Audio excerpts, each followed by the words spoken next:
Cool. Well, let's get started. Today, we're going to talk about your 2022 plan to dominate your online presence and, and get to a point where you can generate high quality leads online like clockwork.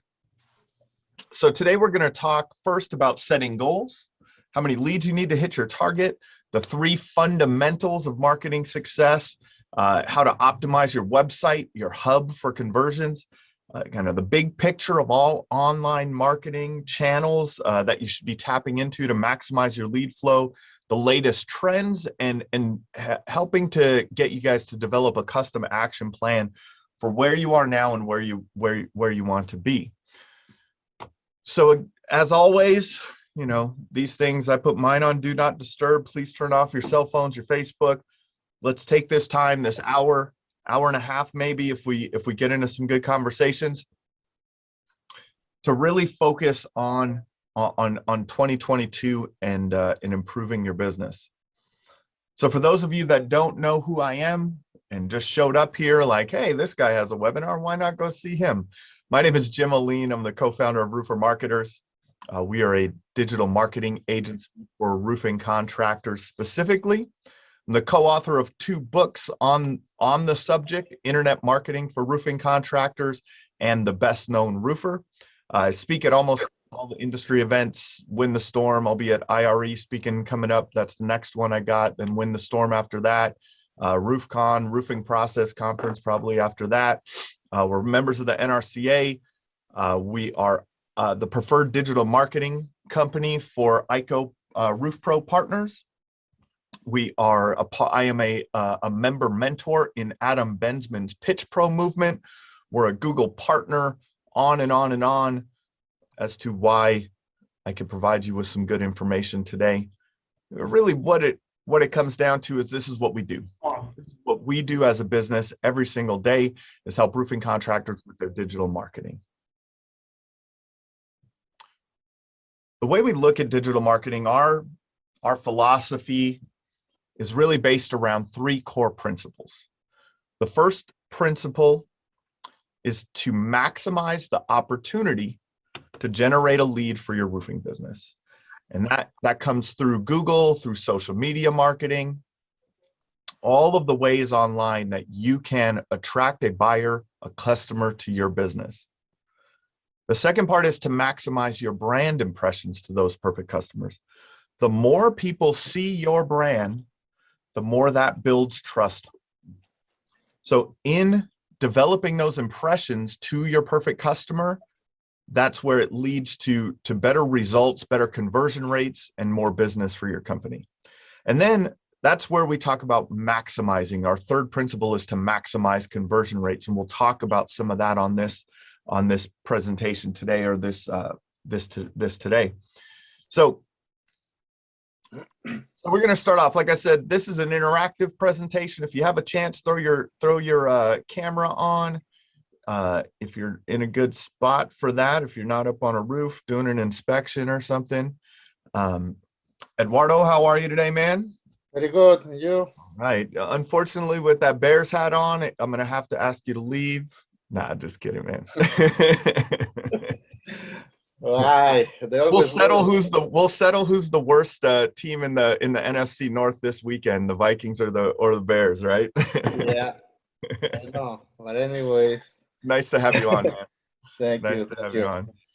So for everyone, if you want to, if you feel comfortable, feel free, unmute and we can answer this question, or drop it in the chat, right? What is the hardest part that you're finding right now about marketing your roofing business? So if you want to drop that in the chat.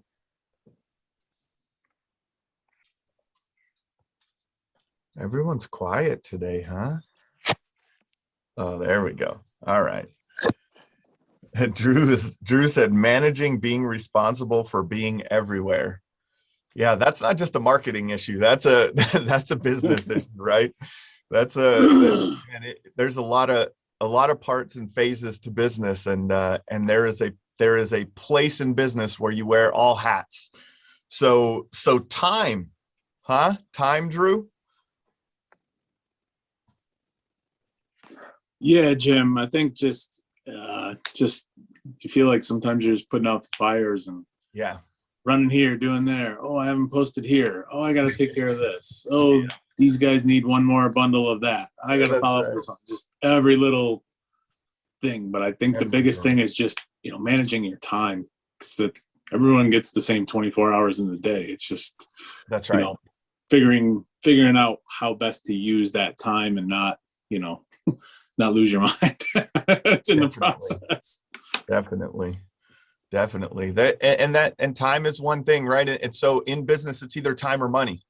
And there are places there are points and phases in your business where it's time, where it's hard to have both, right? Because if to replace your time, you're either paying someone or something like that. But if you don't, it's a juggling act sometimes. Jen her challenge is creating a marketing plan, finding a template that she can use that's free and that's relevant to roofing. So we could talk about that. What specifically, Jen, what are you looking for specifically in that marketing plan? Like what to do on a monthly basis, daily basis? What would be helpful in that? Yeah, I think monthly, quarterly, and just, so I can present something for the year, kind of what I'm focused on. And, goals and social media tracking thing, just everything. I think the couple templates that I've seen online are very, very in depth, and they cover a lot of things that we don't really need to have on there for roofing specifically. Yeah. So I've had a hard time finding something that really works. Yep. Now, are you thinking of a plan for like your social media calendar, or are you thinking of a marketing plan like, hey, we should be sending postcards at, this amount of postcards on this date on this month or something like that? Yeah, more towards, each category and what the goals are, and, how many times a month we would be, running an ad, or what platforms we're going to focus on that month. Okay. Yeah. What platforms and things like that, right? What area of the country are you guys in? Texas, Georgetown. Texas? Okay. So are you mostly storm damage restoration work or retail?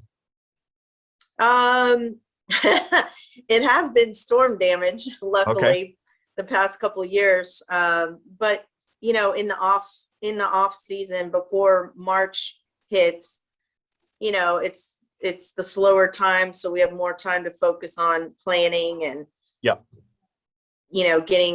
getting thoughts together on what we're going to be doing. For sure. Cool. That's helpful. If anyone else wants to chime in, let's keep this discussion. This time is here for you guys. So I want to be as helpful to you as possible and as specific as possible, right? So why this becomes a challenge, and this is kind of what you're dealing with, Jen, is that there's so many options, right? So like, what do we do at what time, right? There's and Drew even mentioned it too. It's like there's so many things to do, right? So where I only have so much time. Where do I focus that? You have your SEO, you have your pay-per-click, you have your your social media. If you're buying leads from some of the lead aggregators, Home Advisor or Thumbtack or local service ads or things like that. There's so many options. A lot of times it takes a major investment in marketing, right? And that's that time and money thing that you're dealing with, Drew. Like sometimes, you have to feel comfortable investing that money into that marketing side, investing it into, knowing that it's going to, create that return for you. And a lot of times we've put some money out to I like in the contracting business, they call it, they're known as Chuck in a truck. In the digital marketing business, I like to call them Chuck with a keyboard in their mom's basement, right? There's a lot of people making a lot of promises about these, that like they have this magic pill and, hey, just give us some money and we'll get you, 50 new roofs, 50 roof replacements this month. And you're like, wow, that sounds great. And, you end up with not much to show for it. And really what happens, and this is where you're kind of really what it comes down to with what you're talking about, Jen, is if you don't have a clear plan, you can overspend, you can underspend. You may not be putting your efforts in the right place at the right time, which would lead to not having a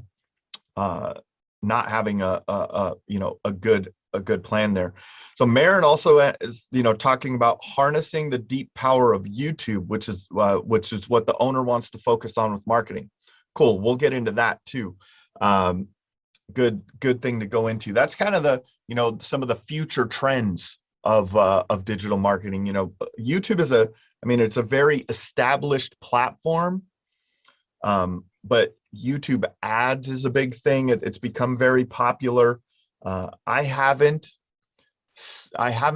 come across any contractors that are running YouTube ads for their roofing business that are finding more success with that than other avenues. But organic social media or organic YouTube videos and things like that definitely build on that trust level and attract people to it. So the opportunity is we put together a clear plan with goals, targets, and key performance indicators that we can measure. We generate enough leads to hit those goals and grow your business to the goals to the revenue levels that you're trying to achieve, and you have a great return on your investment, right? So success in your marketing is maximizing your lead flow to hit your sales goals. And so to start with that, we need to set clear goals. So Jen, has the company set a clear goal of number of roofs to build this year, number of revenue goals? Has that been established? I think short-term goals, 20 roofs a month. Longer term, after probably the first quarter, we're probably aiming for 40 a month. So we've staffed up and we're headed toward that goal. So nice. So Marin said he wants the organic videos. Cool. I'll definitely make sure to touch on that. Organic. yes, Marin handles all the social media for our For you guys? company. Okay, so you guys are, yep, you guys work together on this. Perfect. Uh-huh. All right. So at least now you have a number to hit, right? So you have that clear goal. You have that number. You have the number of roofs you want to build. You have so really there's a great quote from a great sales trainer, business trainer, Brian Tracy: success is goals, all else is commentary. And that's because without clear goals, it's like being out on the ocean with a sailboat with no wind in your sails, right? You're going to float wherever the currents take you. But when you put clear goals into action, now it's like the wind in your sails. You have clear direction as to where you want to go, and you can measure what you're doing in comparison with your goals, right? So that's where the key performance indicators really come into play to make sure that you're going in the right direction, right? You're on the right track. There was a study done in 1979 of Harvard graduates, and 84% of Harvard graduates, so some of the most overachieving people in the world, right, had no specific goals. 13 had goals but had not written them down. 3% had clear written goals and a plan to accomplish them, right? So the overachievers of the overachievers. The 13% of the class who had goals were earning on average twice as much as the 84% without goals. But the 3% who had clear goals and a plan were earning as much as 10 times as much as the other 97%, right? It's just to impart that this is such an important thing to know what you need to do to have that direction. Who else is on the call? Drew, what do you guys, what's have you guys established a clear goal for this year?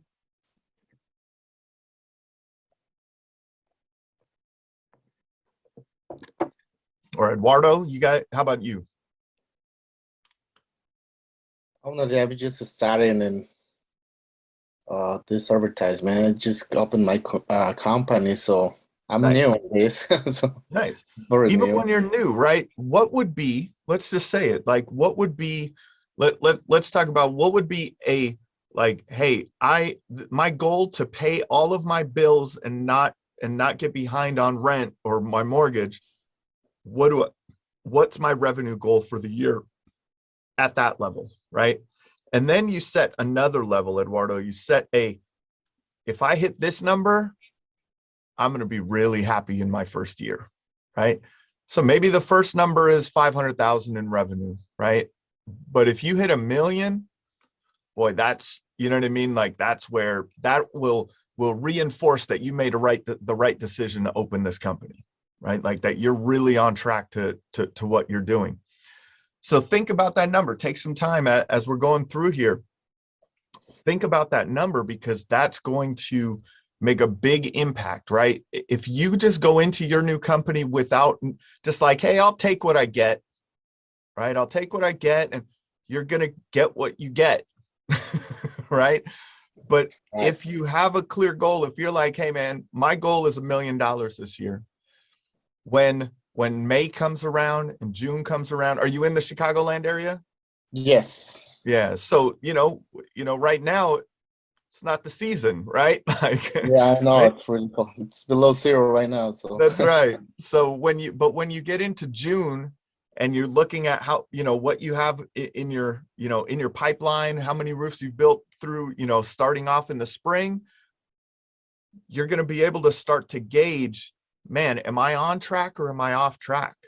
Right. And so without that goal, you don't know, right? You're just like, well, it is what it is. I'll take what I get. So when you have that clear goal, now as the months go on, you can start to really, really think like, man, I need to generate more business. I need to go knock some doors. I need to go make some relationships with some insurance agents. I need to whatever you need to do in your business, you'll know, right? You'll have a radar for that. So we'll go through that, man. But so clear written goal and plan, right? Set at a minimum your 1 year. Now, as we're talking about, everyone's in a different market here. So seasonal goals, right? So quarterly goals and monthly goals. So break it down by your roofing season. Like you said, Jen, you guys are, like in the first quarter, maybe your goal is to build 20 roofs a month. But then as you move into those summer months, or in, now you want that to pick up into that 40 range. So breaking it down into those, into those smaller time frames will allow you to digest that big goal. When you're looking at the big revenue goal of, say $2-3 million a year, $5 million a year, whatever it is, when you're looking at that big goal, all of a sudden it becomes September and you go, oh man, we might not make it. But if you have it broken down into those monthly goals, you can start making adjustments sooner, right? And if you can start making adjustments sooner, you're going to have a better chance of actually hitting those goals. Because that's a lot of times we set a goal and then all of a sudden it's October and it's like, ooh, man, we're not going to make it, like this is, and so breaking that down will really help you on that ongoing basis. So what are your goals? What's your revenue target? How much is that monthly? How many calls will that require based on your average job value? So let's go through an example of this. If your revenue target is, let me see if, hey, Nikki, is Nikki on? Oh, Nikki had to jump off for a second. If your revenue target, I see you taking pictures, Jen, we'll send you out I'll send you out all the slides and stuff like that. So that'll help you out. So now we talk about, like, let's say your revenue target is $3 million, right? That's $250,000 monthly. If your average build is 12,500, that's 20 roofs a month, right? But now that's not how it works out in normal life, but that's your big goal, right? Now, as you break it down monthly, you're breaking it down. Hey, you know what? We usually do 30% of our business in August, right? Like that may be the case, or, between August and September, and so you can, Eduardo, you don't have the the past record to look at to see about that, but you can base it, around your, what you've seen in the industry in your market. Now you know that you need those 20 jobs per month, right? I have a So now- question regarding goal Yeah, setting. sure. So we're also a startup company in Southern California. We don't have much weather here. That's So right. it's basically just whenever we get a little rain, like right now we got a little rain 2 weeks ago and the jobs are going crazy. But Yeah. what's a realistic goal for a startup company focusing on residential and not no storm, none of that stuff, just all retail? So you're asking me what your goals should be? What is realistic? I'm not familiar with. I mean, we just opened my husband just got licensed in August, so Okay, we're cool. like completely new Nice. to the industry. Nice. So I don't know what would be realistic. I try to set Yeah. goals, but realistically, I what don't have you know guys what's thought of? realistic. What have you thought of as a goal so far? So we wanted to start off with like one re-roof a month and then a couple of repairs here and there. Because again, there wasn't many leads coming on. I didn't know what was the right way to market. It was Yeah. just so many factors and so much information and so much confusion online that I Yeah. don't know what's realistic. And I don't Yeah. have like a mentor who can tell me like in my area, oh, this is what we've done. This is what's typical. I don't have any That's of that to refer back on. Where are you at in California? We're like an hour away from Los Angeles. We're in Oxnard. We're Okay. between Los Angeles and Santa Barbara. Yeah. So just your husband is doing all of the selling? Yes. So I just do like the behind the scenes, write up the proposals for him and answer phone calls and try to get educated because he's not very a techie guy. He's just Yeah. out on the field Yep. installing. Yeah. He has the technical knowledge. So, Yeah. so one a month, that doesn't put you very far, Right. right? And that's what I'm looking at now. It's exactly. So start with the end in mind. First, start with, really, the way I would look at, I look at things in sometimes like that in a minimum wage. Mhm. Right? So think about it as a minimum wage. If your husband went and worked for another roofing company and just like, what would his minimum wage be? What would he make over there? 60 grand, 80 grand? What do you think? I think about 80 to 90, I would Right? say. Yeah. So maybe you have a revenue goal of say $100,000, Mm-hmm. right? Because that's your minimum. Like that's your base minimum. That's what, why own a company if you're not going Right. to, you know what I mean? Like you could go get a job and make more than owning a company. Now, sometimes in the first year or so, you may have to make less than you would working for someone because you're putting money back into the business. Yeah. But And marketing is so expensive because nobody knows you exist. So you That's got to right. put your name out there 10 times harder. 10 times harder. Yeah. For sure. 10 times harder. And so, so I would start with that, like as a revenue goal, and then work that backwards into a gross revenue number, right? So as a single owner operator, you could do that pretty easily off of, $400,000 or $500,000 in revenue. You should be able to Mhm. net 100, right? Mhm. Because you're not paying a salesperson, you're not paying a production manager, you're not paying anyone in that business. So that should be, pretty easy to do. So now that's your minimum goal. And like we were talking about, like I was speaking to Eduardo about, now you have to have a real goal. Like that's your minimum. Like we don't eat if we don't hit this, Of course. right? Like this is not like, there's nothing, you might as well go get a job if you're not going to hit this number, right? Yeah. Like, and really, it's kind of harsh to say, maybe I'm not trying to be, funny about it, but that's real, like it's real life. You know what I mean? Like, Yeah. and so now, that goal, base that as like, this is it. Like, if we're not doing this, we need to like there, whatever it is, we need a big push to get to there. Now you have your big goal. and sit down with your husband. And I had an old business partner, him and his wife did this exercise. I thought it was the coolest thing. I've never done it, but I thought it was the coolest thing. He created this spreadsheet of like all their bills, but then they put in line items for everything that they wanted to do, right? So like we'd like to eat out twice a month and go and spend, $100 on each of those dinners, right? And they would put, like all this stuff in there. We want to take a vacation every 3 months with the kids, and that's going to cost $1,000 or whatever, right? And they really pulled this down into this like real number of what they like. They have you have your minimum wage, and then you have this is where we would live comfortable range, right? And then and now run your number off of that. You know what I mean? Run your goal off of that number. Okay. At least that's my, my 2 cents on that. Like, it's, that's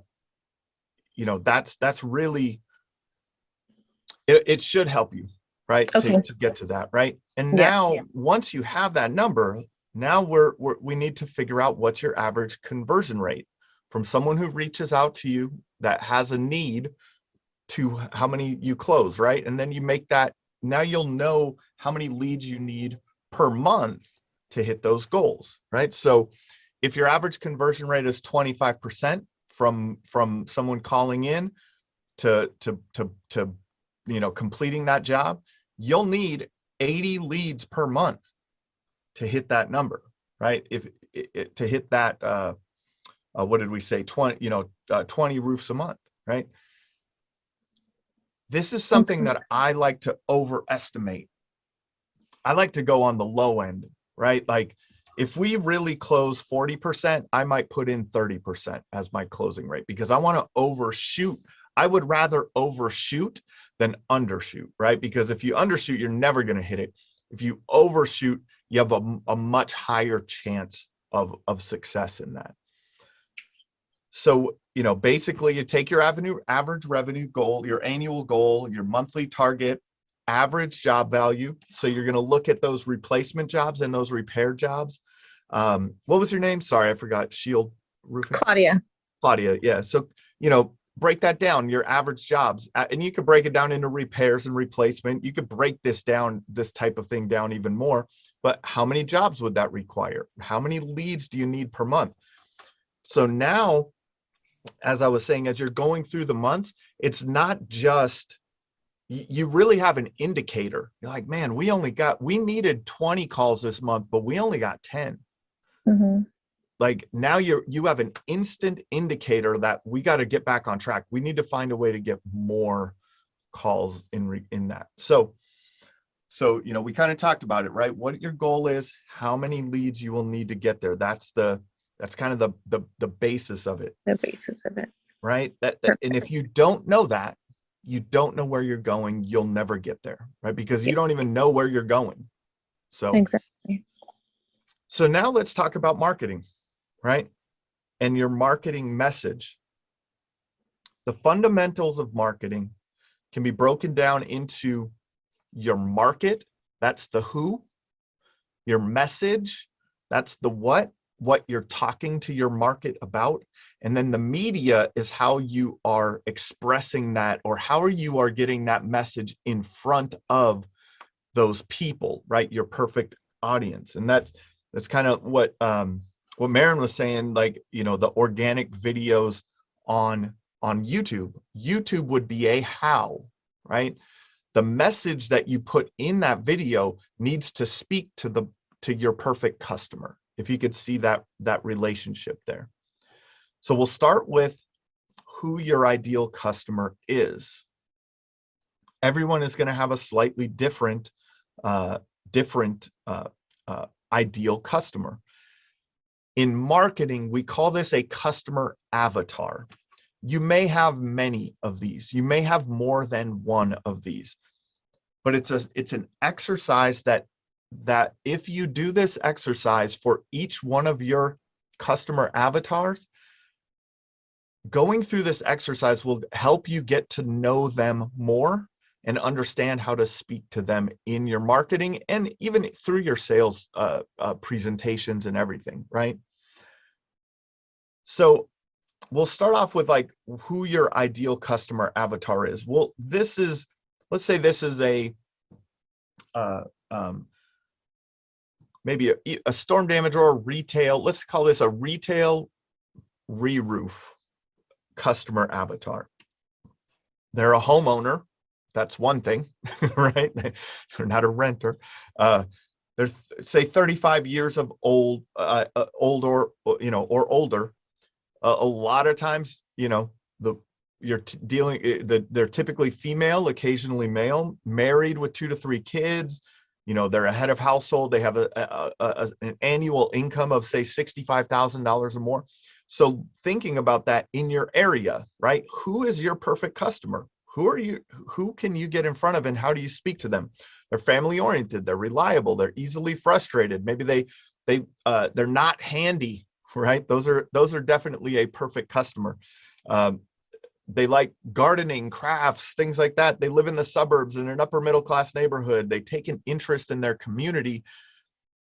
And then when they are looking for your services, they have a pain, right? A pain and frustration. That pain and frustration first is their roof is leaking, right? Claudia said, hey, we've had some rain recently. The phone has been ringing, right? That is a pain and frustration. One of the things that happens in roofing often is they can't get anyone on the phone or to call them back. Like, the amount of contractors that don't answer their phone blows my mind. They need to get their roofing issue resolved, right? They're too busy to deal with it. They're worried that situation at the house can be unhealthy for their family, and that it could cause further damage. So those are those pains that you can speak to.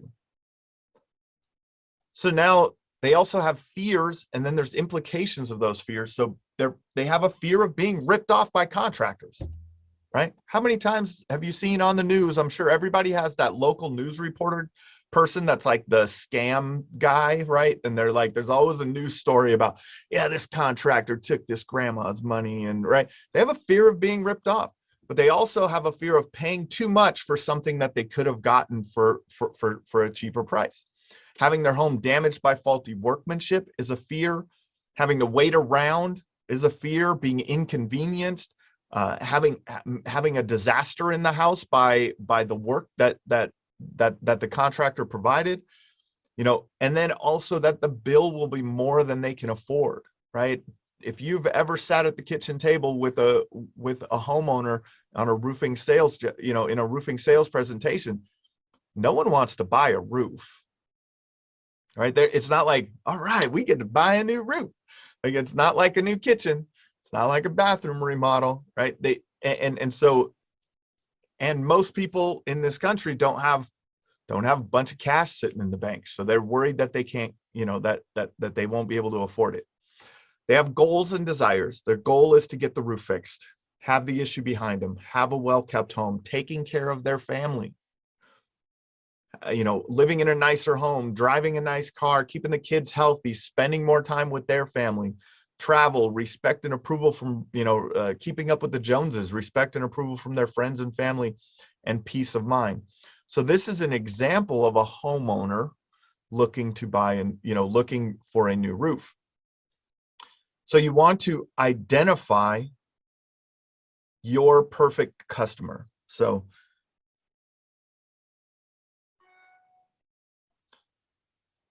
and that kind of leads into what Jen's comment is in the chat, is finding a niche, going after property management companies to start with their repairs in hopes of moving into replacements when they're needed. So Jen, that's great advice for Claudia there.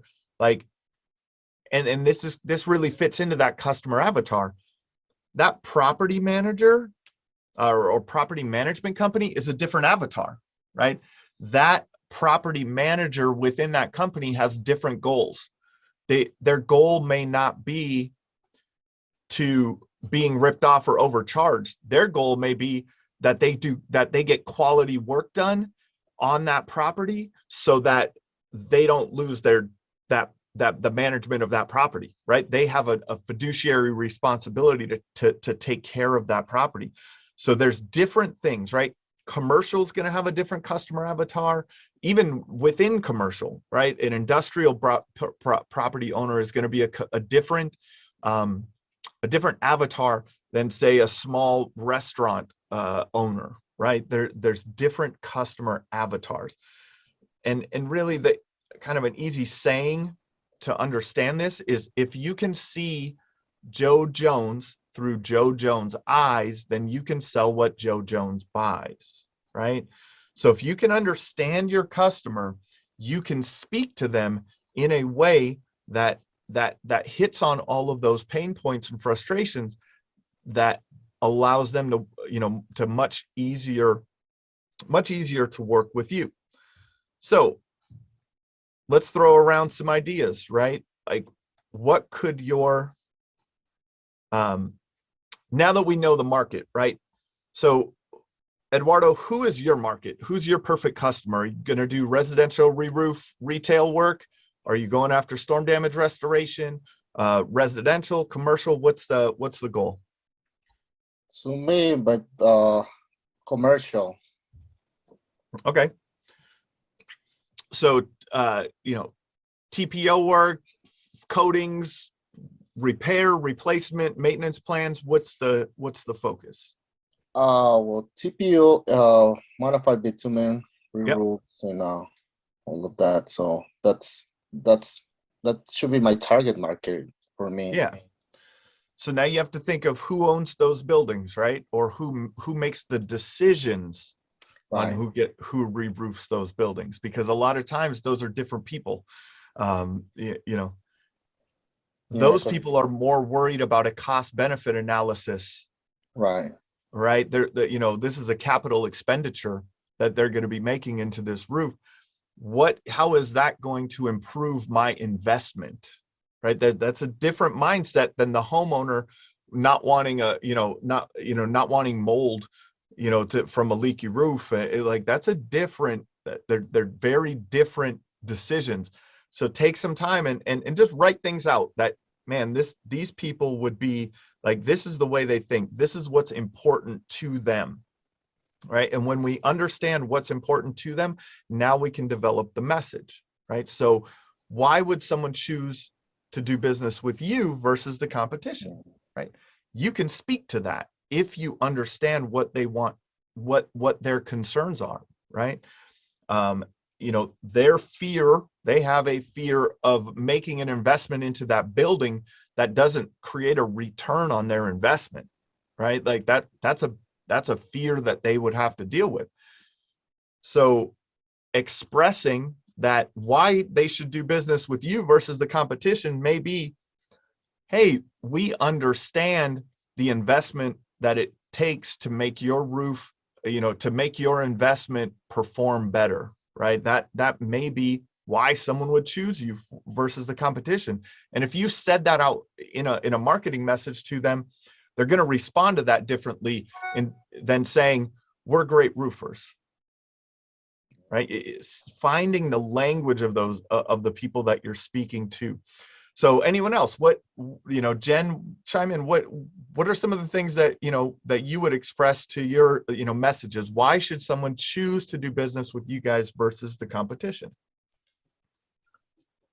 One of the things I came up with was the apex difference, and just sort of focusing in on the customer experience, the follow-up, the fact that we offer a 10-year labor or 10-year workmanship warranty. Yeah. I kind of tied the guarantees that we offer in with the customer experience and created a customer care department. And as far as I know, I haven't seen any roofers create a customer care department.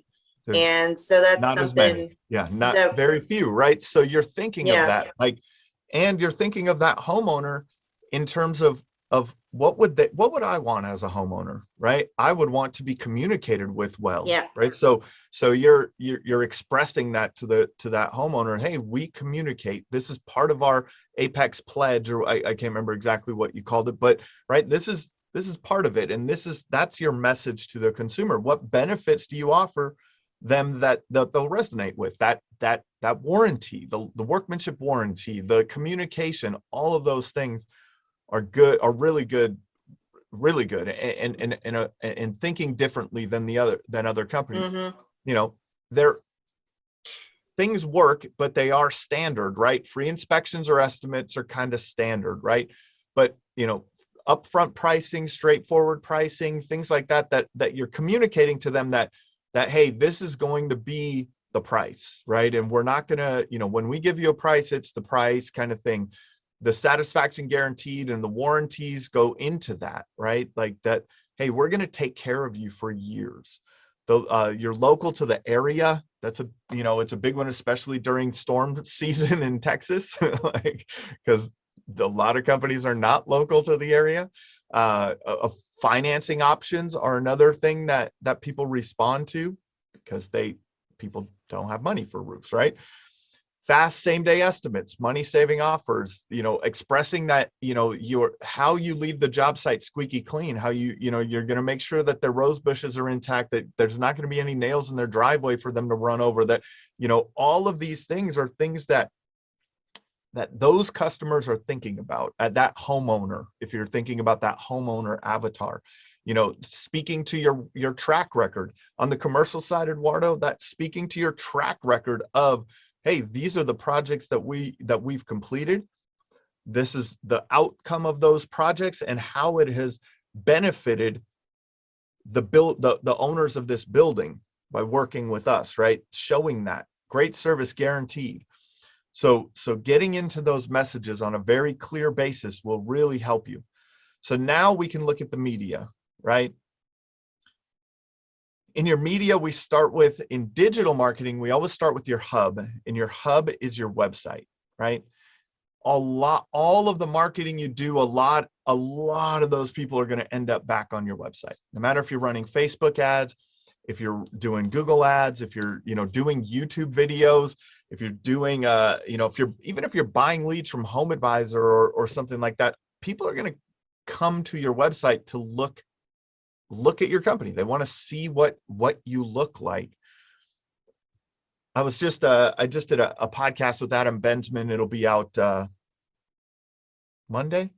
If you don't listen to it, check out the Roofing Success podcast. But we're talking about a quote from he was a speaker at the Roofing Process Conference. His name is Marcus Sheridan.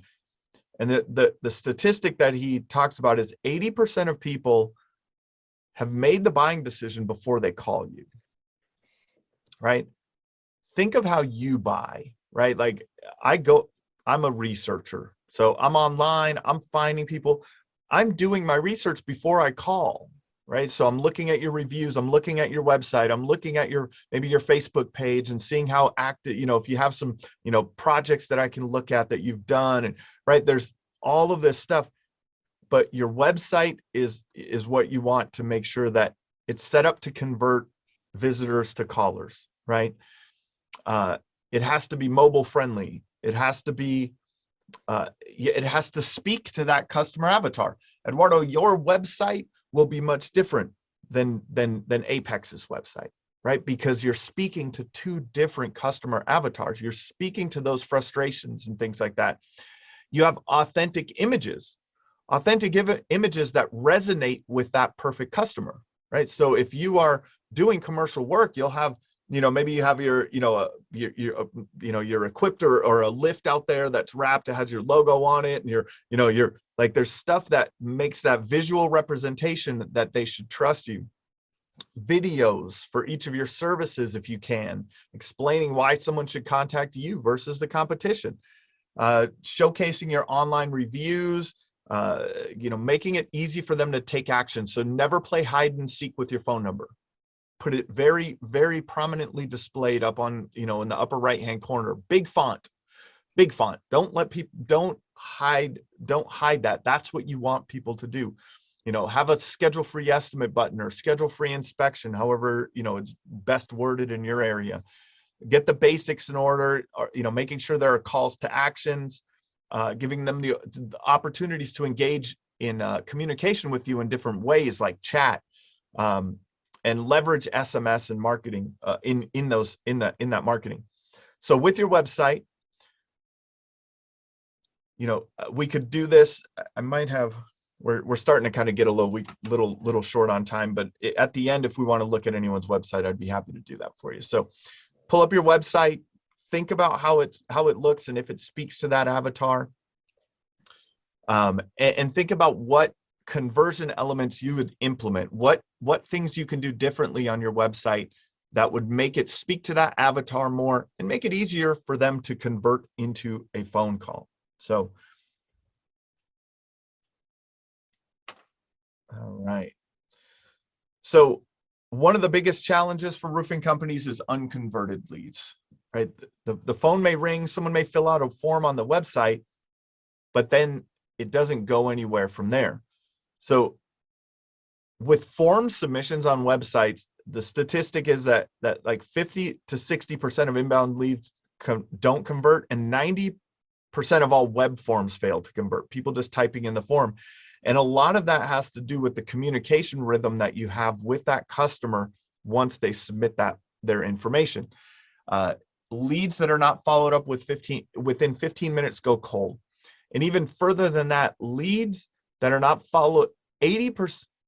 Sorry, let me get the stat right.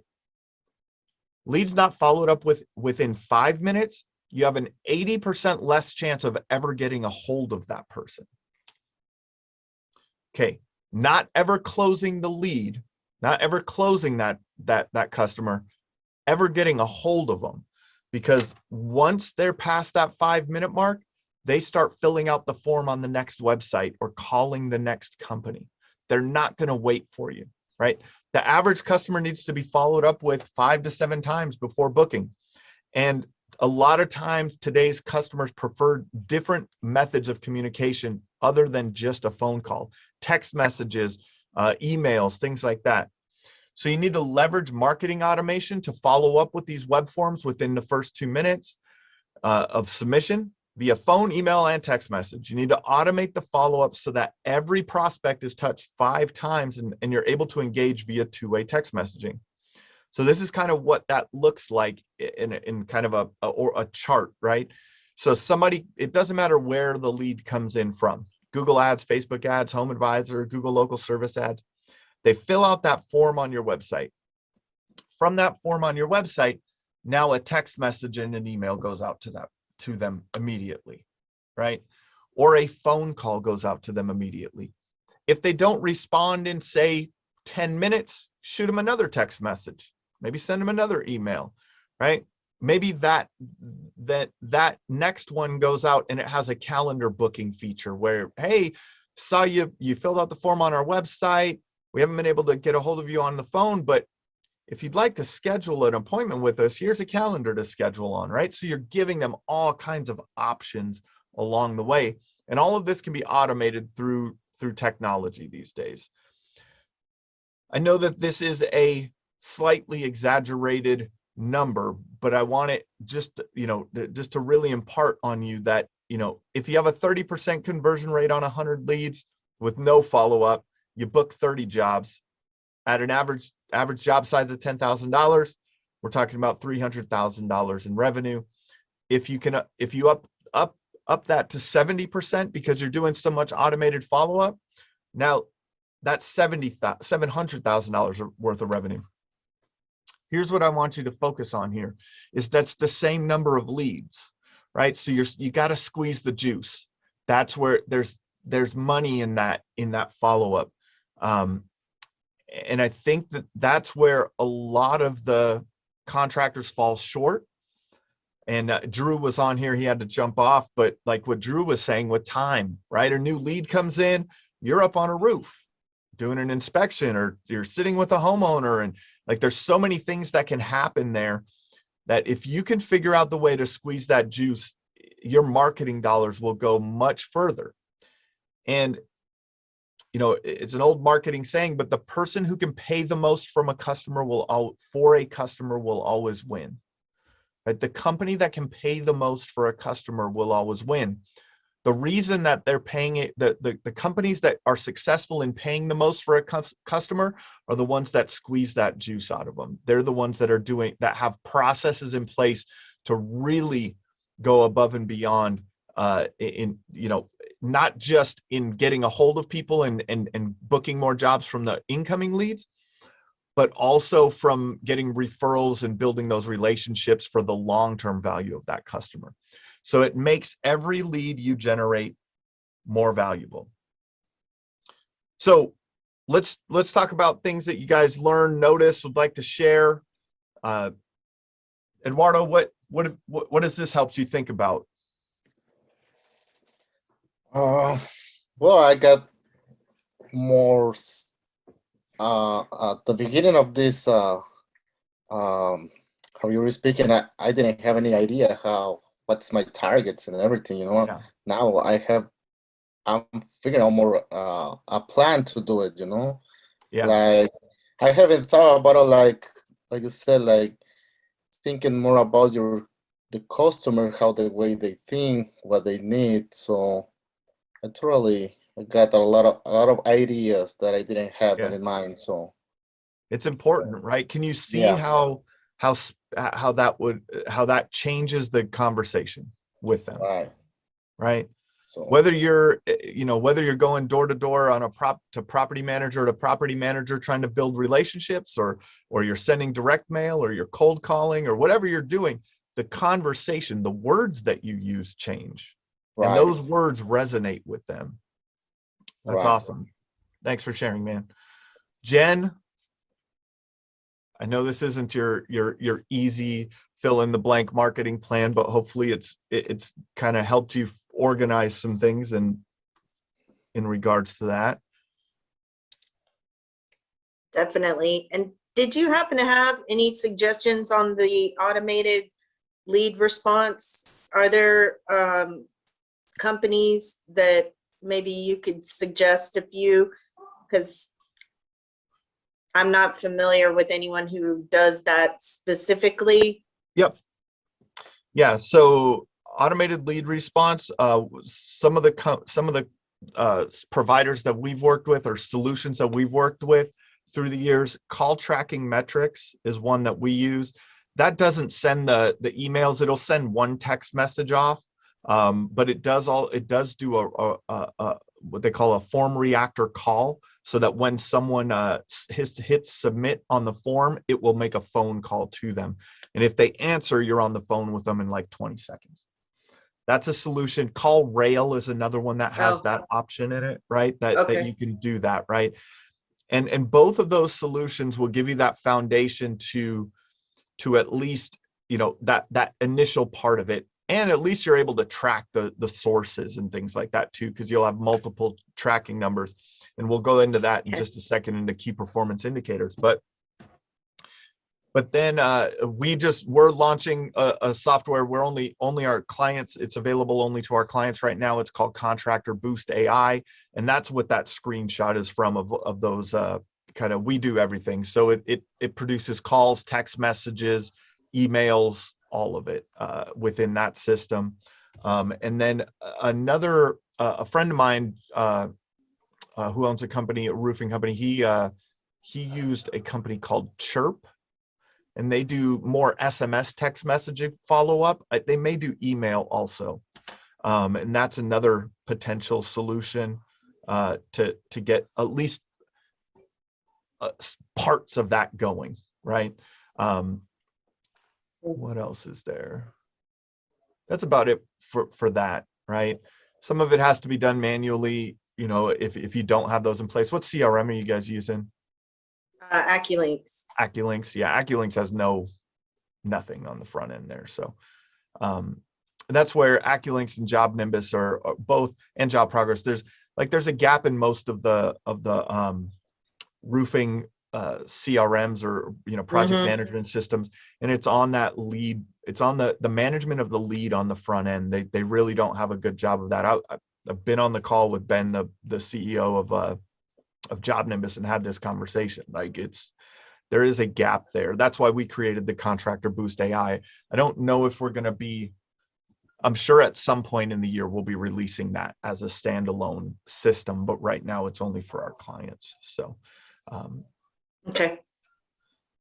so now let's talk about that in knowing and tracking your KPIs, right? Like, this is where that comes down to, like, breaking down where the, did it come from your Google My Business or Google Organic or a Facebook lead, and this is where all of that call tracking comes into play. And then you're able to really, really understand.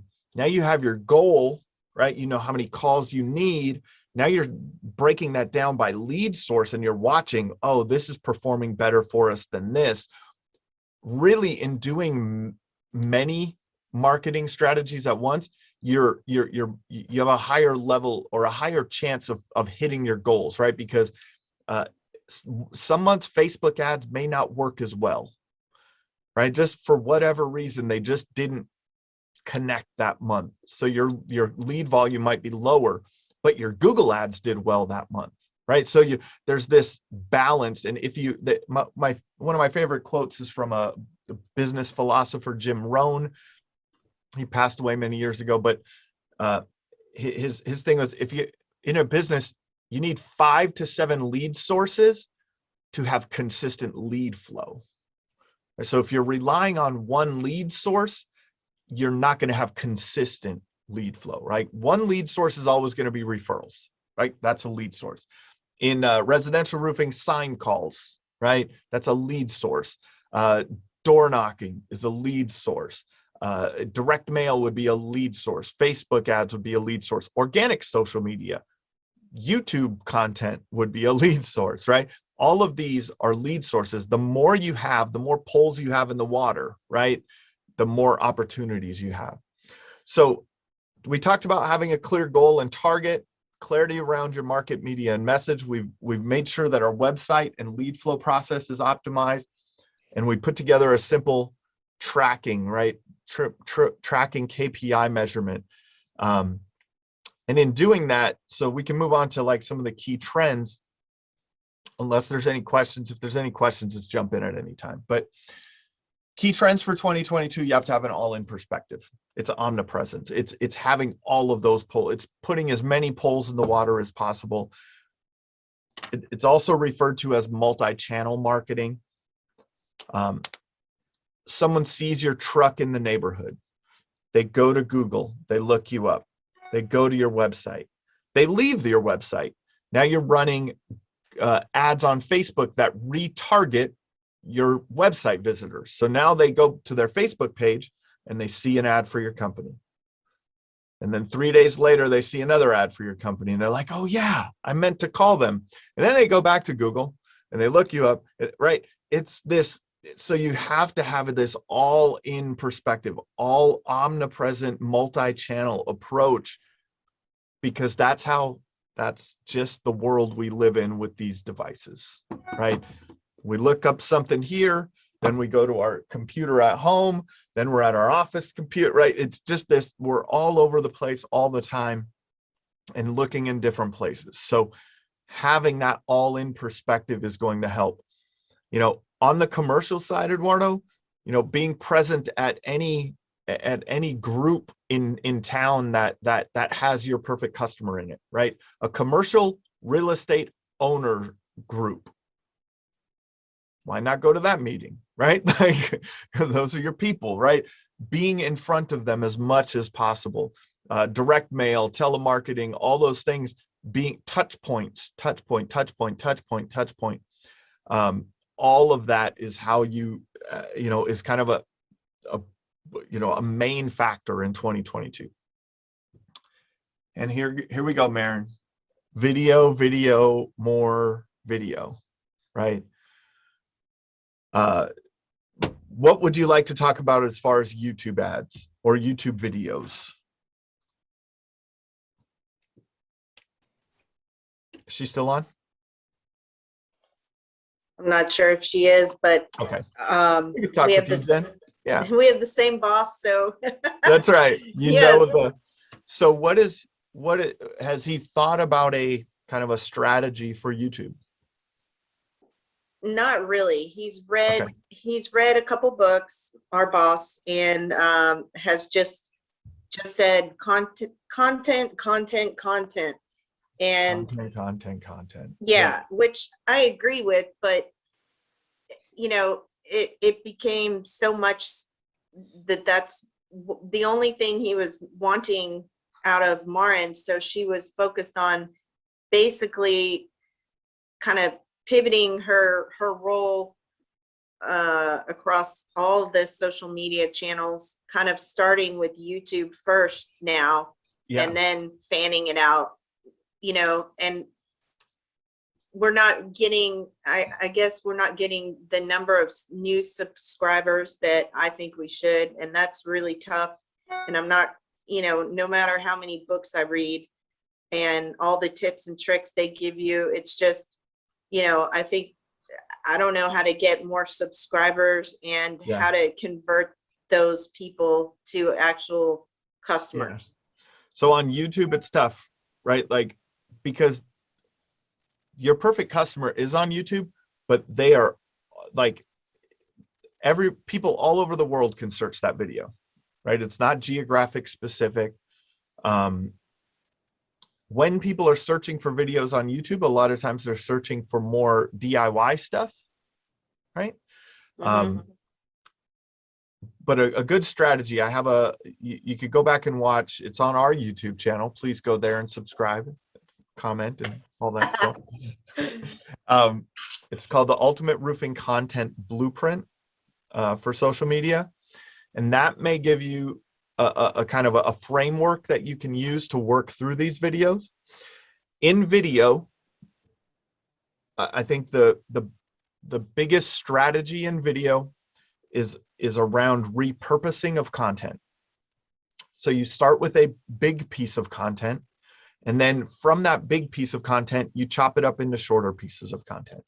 So the owner or someone on the team can do a big how-to video and explaining the roofing process and all the different, factors and things like that. That's a big content piece, right? But then you could break that up into small things. And now you have an Instagram post, and you have a Facebook post, and you have a LinkedIn post, and you have all out of that big piece of content, right? So, and then in that Ultimate Roofing Content Blueprint, I also framework how to create new videos and new content on a fresh and ongoing basis. It's really, I mentioned a guy named Marcus Sheridan. He had a big business, or his book is called They Ask, You Answer. And that's probably a very simplistic way to think about how to create content for YouTube and social media. So what I would not do is say, let's just make YouTube videos. Like, make YouTube videos, but you can use those same YouTube videos in your Facebook posts, in your Instagram posts, in your TikTok posts, right? You can use that content in multiple places. There may be something that you create specifically for Facebook, right? That you may create a piece of content for Facebook or for LinkedIn or something like that. But having that framework of what to say, when to say it, and really what it is, it's time, right? Like, it is time. And if you look up some of the best YouTube channels for roofing, the people with like high subscriber counts are some of the coaches and consultants to the industry, right? You have your Dmitry Lipinskys, you have your Adam Bensmans, those guys that like they have, but a roofing company on Facebook, West. Let me see if I can find it. I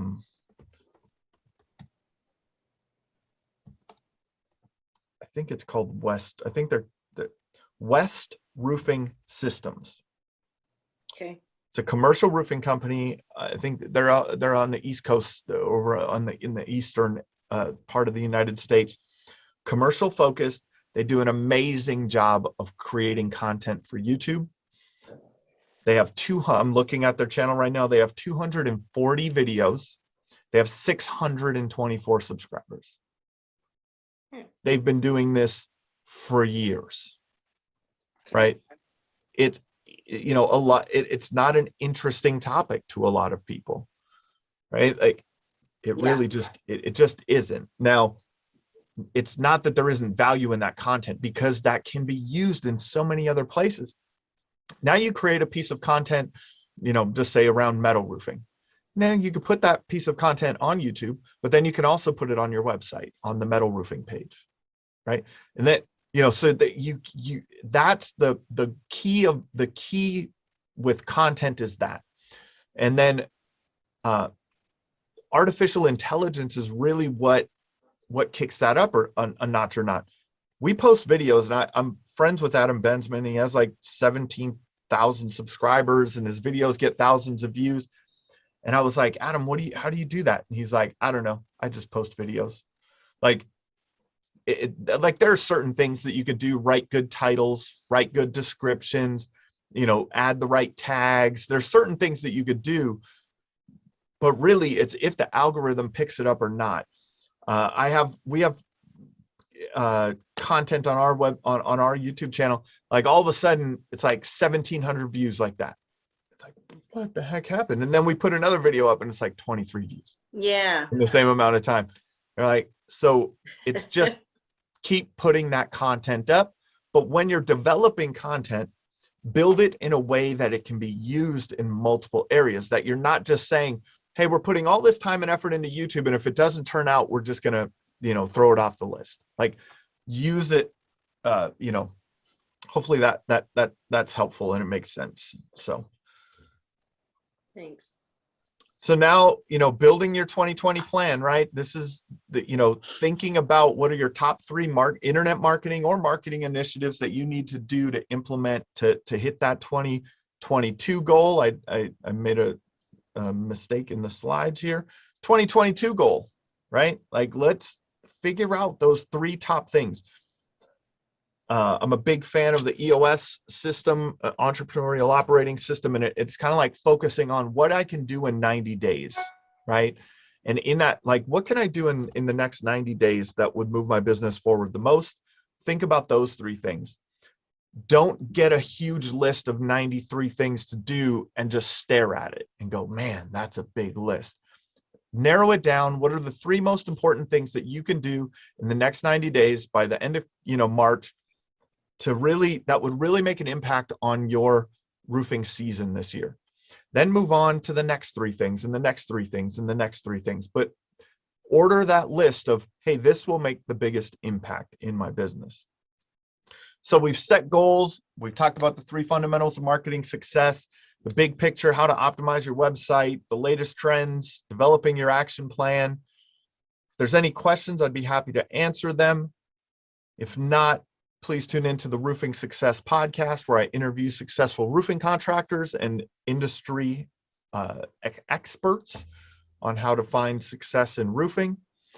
We do this for a living, not just the education side, but if you're interested in seeing how we can help you out to run all this for you for your business, feel free to reach out.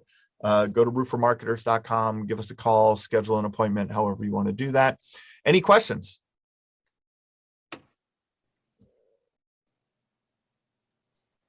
Jen has her thinking face on. She has something. She's like, how do I phrase this? Just one, I'm guessing on the website, on y'all's website, the program you were mentioning, the AI that you guys are working on, is that available, and what all does that include? Is that listed somewhere? It's probably not listed. Get on the call with Nikki. Go schedule a call, and Nikki can walk you through all the different stuff. Okay. I don't want to. That'd be the easiest, probably. So, but yes, that's included in our in different. We have different packages and things like that, depending on what your goals are and the marketing investments that you want to make and things like that. So, okay, thanks. Anyone else? All right. Well, best of luck to everyone in 2022. This is an ongoing webinar series, so you'll see invites for webinars on different specific topics throughout the year. Tune into the Roofing Success podcast. Check us out there. If you're at any of the trade shows, stop by the booth, say hello, come visit me at when we're at my speeches and presentations and all that there. We'll talk to you guys soon.